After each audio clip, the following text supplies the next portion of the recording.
The verbs ser and estar are one of the most important ones in Portuguese, and they're also ones that my students often mistake. In this video, I'm going to teach you when to use them so you can level up your Portuguese. Hi guys, my name is Daniel. I'm an online Portuguese tutor from Rio de Janeiro, and on this channel, I help you speak Portuguese and give you insights about Brazilian culture and society. So, the first thing you need to know is that there are two different verbs, despite relating to the same English verb be, and the same happens with languages such as Spanish, Mandarin, and Hebrew. Okay, but what's the difference? Well, as a rule of thumb, we use the verb ser when talking about permanent features and the verb estar when talking about temporary features. That's pretty straightforward, isn't it? In actuality, no, because it isn't always so simple to determine whether a feature is permanent or temporary. For example, if I want to say she is a teacher in Portuguese, I would use the verb ser and say something like ela é uma professora. But her profession might change in the future, and she hasn't always been a teacher, right? So how do we tell them apart? To solve this issue, you can think of it like this.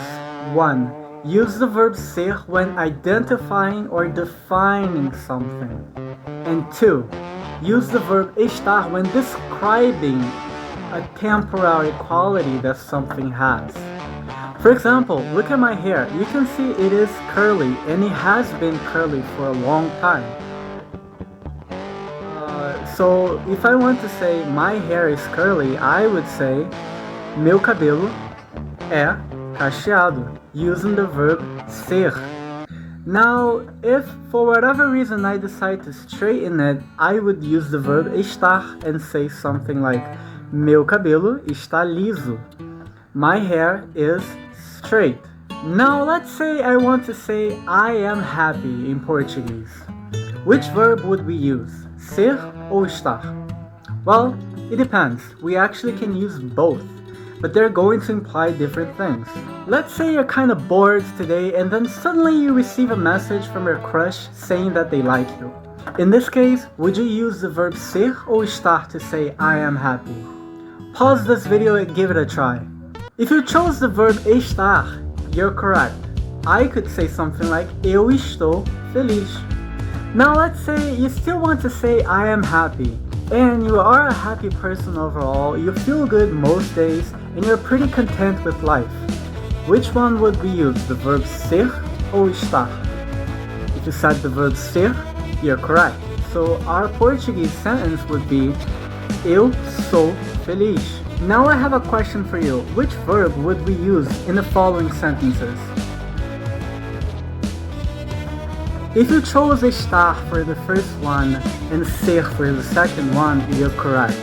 Because the location of the keys can often change.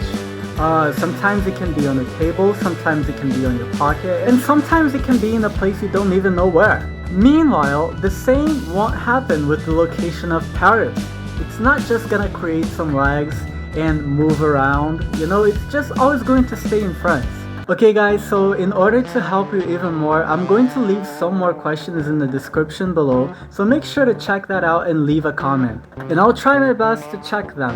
Now let's go to the takeaways. Takeaway number 1, there are two different verbs. Takeaway number 2, use ser when identifying and defining something. Takeaway number 3, use estar to describe a temporary feature. Takeaway number 4, sometimes we can use both verbs, but they're going to imply different things.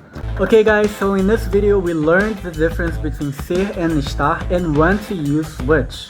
In the next videos, I'm going to teach you how to use them, and there will be even more example sentences and questions for you to practice. So make sure to subscribe and turn on the notifications so you won't miss it. Thank you for watching, and see you next time.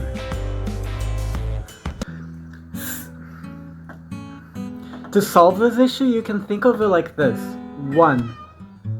Use the verb ser when talking